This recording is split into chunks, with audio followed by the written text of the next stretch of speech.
اس لیے یہاں اس کی وضاحت مزید ضرورت نہیں ہے، لیکن چند احادیث مبارکہ نقل کرنا مناسب سمجھا گیا ہے۔ اس لیے صاحب کتاب نقل فرماتے ہیں کہ حضرت انس رضی اللہ تعالیٰ عنہ سے روایت ہے کہ انہوں نے رسول اللہ صلی اللہ علیہ وسلم سے پوچھا، یا رسول اللہ، ہم اپنے مردوں کے واسطے خیرات کرتے ہیں، ان کے لیے حج کرتے ہیں، ان کے لیے دعا کرتے ہیں، کیا یہ سب ان کو پہنچتا ہے؟ تو آپ صلی اللہ علیہ وسلم نے فرمایا ہاں ضرور پہنچتا ہے، وہ اس سے خوش ہوتے ہیں جیسا کہ تم میں سے ایک خوش ہوتا ہے اس طبق پر جو اس کے پاس ہدیہ بھیجا جائے۔ اس سے ثابت ہے کہ آدمی اپنے عمل کا ثواب غیر کو پہنچائے۔ اہل سنت والجماعت کا یہی مذہب ہے، چاہے نماز ہو یا روزہ ہو، حج ہو یا صدقہ یا قرآن کریم کی قرات ہو یا اذکار وغیرہ، نیکیوں کے اقسام میں سے جو بھی پہنچایا جائے، ارسال کیا جائے یا ہدیہ پہنچایا جائے میت کو تو ضرور پہنچتا ہے۔ اللہ تبارک و تعالی پڑھنے والے کو بھی اور بھیجنے والے کو بھی اور جس کو بھیجا جا رہا ہے دونوں کے اجر و ثواب میں کوئی کمی نہیں کرتا، سبحان اللہ سبحان اللہ، بلکہ دونوں کو بھی اس سے اللہ تبارک و تعالی نفع اور فائدے سے مالا مال کرتا ہے۔ اسی طرح دوسری حدیث نقل فرماتے ہیں، حضرت جابر بن عبداللہ رضی اللہ تعالیٰ عنہ سے روایت ہے کہ آقا علیہ الصلوۃ والسلام نے 2 مینڈے قربانی دی، دوسرے مینڈے کو یہ فرما کر ذبح فرمایا، اے اللہ یہ قربانی تیرے کرم سے، تیری رضا مندی کے لیے، محمد اور اس کی امت کی طرف سے، پھر بسم اللہ اللہ اکبر فرما کر ذبح فرمایا۔ اس روایت کو امام بخاری نے نقل فرمایا۔ اور ایک حدیث میں آیا ہے کہ اے اللہ قبول فرما اس دمبے کو محمد اور آل محمد اور امت محمد صلی اللہ علیہ وسلم کی طرف سے۔ تو سرکار دو عالم صلی اللہ علیہ وسلم تو تمام امت کے لیے ایصال ثواب فرمائے، اور امت محمد اپنے ہادی اور ایسے رحم کرنے والے آقا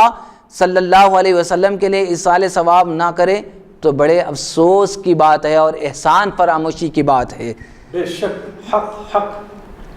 حضرت سعد بن معاذ رضی اللہ تعالیٰ عنہ سے روایت ہے کہ آقا علیہ الصلوۃ والسلام نے عرض کیا، یا رسول اللہ، میری ماں کا اچانک انتقال ہو گیا، اگر وہ مہلت پاتی تو کچھ وصیتیں کرتی، اگر میں کچھ خیرات کر دوں تو کیا ان کو فائدہ پہنچے گا؟ تو آپ صلی اللہ علیہ وسلم نے فرمایا ہاں،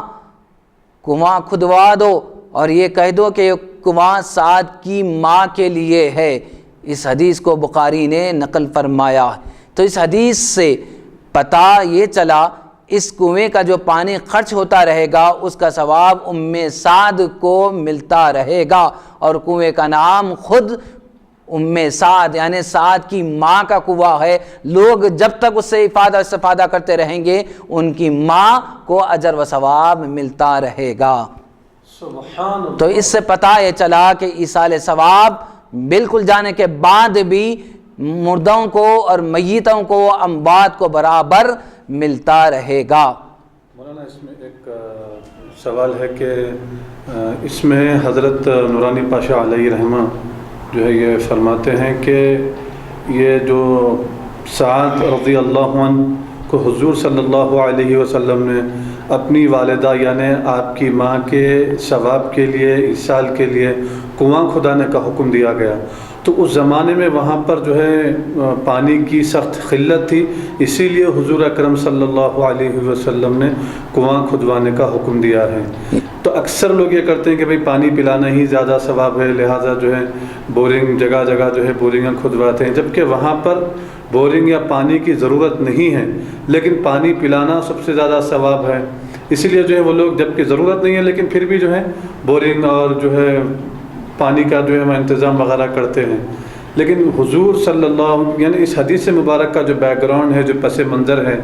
جو تاریخ کی کتابوں میں اور صحابہ یہ جو فرماتے ہیں کہ اس وقت جو حالات تھے وہاں پر پانی کی سخت قلت تھی اور ریگستانی علاقہ تھا، تو اسی لیے حضور صلی اللہ علیہ وسلم نے پانی کی جو ہے ترغیب دلائی اور جو ہے ان کی ماں کو جو ہے ثواب پہنچانے کے لیے مشورہ دیا، اور یہ طریقہ بجا ہے۔ جی بالکل بجا۔ پانی ہی نہیں بلکہ جس چیز کے جیسا کہ فقہ کا ایک قاعدہ بھی ہے، خیرن کچھ قاعدہ ہے کہ نیکی سے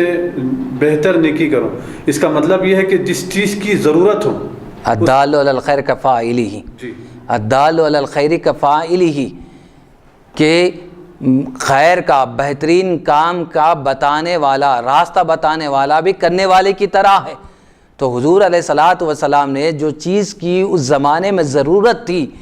اس چیز کی ترغیب دلائی، اور اس سے یہ بات تو ثابت ہو چکی ہے کہ ماں کو ایصال ثواب ہو رہا، اور جب تک وہاں برقرار رہے گا ماں کو ثواب پہنچتا رہے گا۔ تو اسی طرح اب فی زمانہ، اب پانی کی یہاں پر تو قلت نہیں ہے، لیکن جو پسندیدہ جو عمل ہے کھانا کھلانا، اور کھانا نہ کھلانے پر جو اللہ رب العزت نے وعید فرمائی ہے، ہم اس وعید سے بچ سکتے ہیں کہ اللہ رب العزت نے قرآن مجید میں یہ فرمایا کہ جب حساب و کتاب کے بعد جنتی لوگ جنت میں چلے جائیں گے اور جہنمی لوگ جہنم میں جائیں گے، اور اللہ تبارک و تعالیٰ پوچھے گا ما سلککم فی سقر، کیا چیز ہے تم کو جہنم میں لے کر آئی؟ تو وہ کہیں گے، جہنمی لوگ جہنم میں جانے کے بعد کہیں گے قالوا لم نک من المصلین، ہم نمازی نہ تھے، ولم نک نطعم المسکین، اور ہم مسکینوں کو کھانا نہ کھلایا کرتے تھے۔ اللہ اکبر۔ اس وجہ سے ہم کو یہ دن دیکھنا پڑا، اس وجہ سے ہم کو یہ دن دیکھنا پڑا۔ تو ہم کو یہاں پر کھانا کھلانا کتنا بڑا اجر و ثواب کا باعث ہے، خواہ امیر ہو غریب ہو، جس کو بھی ہم کھانا کھلائیں گے فاتحہ کے نام سے، فاتحہ کے نام سے اللہ تبارک و تعالی ہر دانے دانے پر اللہ تبارک و تعالی کھلانے والے کو اور کھانے والے دونوں کو بھی اللہ تبارک و تعالی بے انتہا اجر و ثواب سے مالا مال کرے گا۔ تو حاضرین کرام، عقبہ بن عامر رضی اللہ تعالیٰ عنہ سے اور بھی روایتیں آئی ہے کہ رسول اللہ صلی اللہ علیہ وسلم نے ایصال ثواب کے متعلق اور اس کے باب میں دیگر احادیث مبارکہ فرمایا ہے کہ صدقہ